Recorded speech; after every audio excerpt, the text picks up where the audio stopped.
आपका स्वागत है हमारे YouTube चैनल आनंद टीचिंग एकेडमी पर। एसएससी जीडी जिसका मैथ का बैच हमारा चल रहा है, तो अब मैं आपके लिए बैच एसएससी जीडी की जो रीजनिंग है उसका बैच मैं आपके लिए लेकर आया हूँ।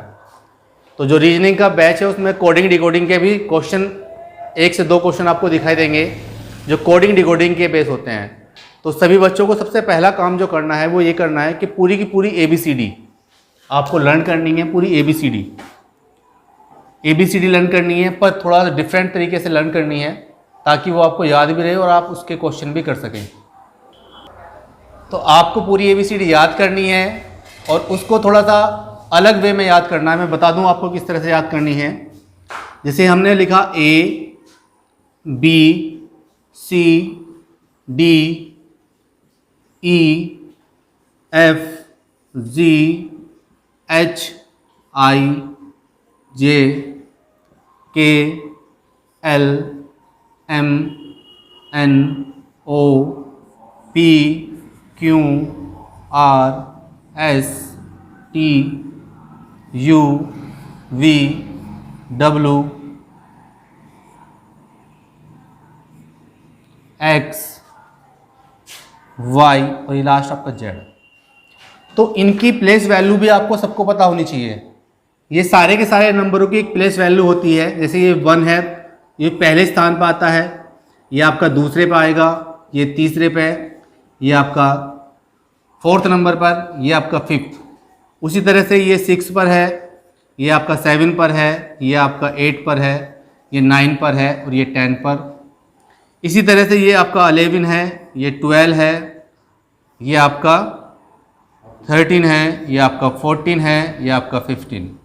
इसी प्रकार ये आपका 16, 17, 18, 19, 20, ये 21 पर होगा, ये 22, 23, 24, 25 एंड 26। ये आपके 26 लेटर होते हैं इंग्लिश अल्फ़ाबेट में, और इन 26 लेटर की आपको प्लेस वैल्यू भी पता होनी ज़रूरी है कि आपका A कौन से नंबर पर है, B कौन से पर है, या फिर H कौन से पर है, L कौन से पर है। उसकी जो प्लेस वैल्यू है वो प्लेस वैल्यू मैंने इनके नीचे लिख दी है। तो ये सब आपको लर्न करनी होगी अच्छी प्रकार से, क्योंकि क्वेश्चन में जो है आपको ये प्लेस वैल्यू के अकॉर्डिंग ही चलना पड़ता है कि कितनी प्लेस वैल्यू जुड़ के अगला नंबर हमें मिल रहा है। जब मैं इसके क्वेश्चन कराऊंगा आपको कोडिंग डिकोडिंग के, तो उसमें ये प्लेस वैल्यू आपको बहुत काम आने वाली है, बहुत इंपॉर्टेंट होती है। तो हमने अभी तक ABCD पढ़ी थी, हम पढ़ते थे A B C D E, पर यहाँ पर हमें पढ़नी है A को उसकी प्लेस वैल्यू के साथ। यानी A की 1 है, B की 2 है, C की 3 है, D की आपकी 4 है, E की 5, F की 6, G की 7, H की 8। उसके बाद एक प्लेस वैल्यू ये बनती है, एक दूसरी बनती है कि अगर हम पहले और लास्ट वर्ड को जोड़ते हैं, पहले और लास्ट वर्ड की अगर प्लेस वैल्यू को देखते हैं तो वो बैठती है 27। तो 27 को हम बोलते हैं अपोजिट वर्ड, यानी कि A का अपोजिट होगा Z, इसी तरह से B का अपोजिट होगा Y, C का अपोजिट होगा आपका X, D का अपोजिट होगा आपका W। अब यहां देखिए, सबकी मैंने बताया कि अगर 2 वर्डों की प्लेस वैल्यू को जोड़ के 27 आता है तो वह दोनों वर्ड कैसे होंगे? अपोजिट वर्ड होंगे। अगर 2 लेटर को जोड़कर उनकी प्लेस वैल्यू को जोड़कर वो 27 होती है तो उन दोनों लेटर को हम बोलेंगे अपोजिट लेटर। तो मैंने बता दिया, जैसे 1 को हम 26 में जोड़ेंगे 27 आएगा, 2 को 25 में जोड़ेंगे तो फिर से 27, आप 3 को 24 में जोड़ेंगे तो 27, 4 को 23 में जोड़ेंगे तो 27। इसी तरह से B की जो 22 है, आपकी 22 है, उसको आप E में जोड़ोगे 5 में तो 22 और 5 वो आपका 27 हो जाएगा पूरा। इसी तरह से F की जो होगा, F का उल्टा वर्ड होगा आपका U, G का उल्टा वर्ड होगा आपका T, H का उल्टा वर्ड होगा आपका S, I का उल्टा होगा आपका R, J का उल्टा वर्ड होगा आपका Q। उसके बाद जो हमारा आया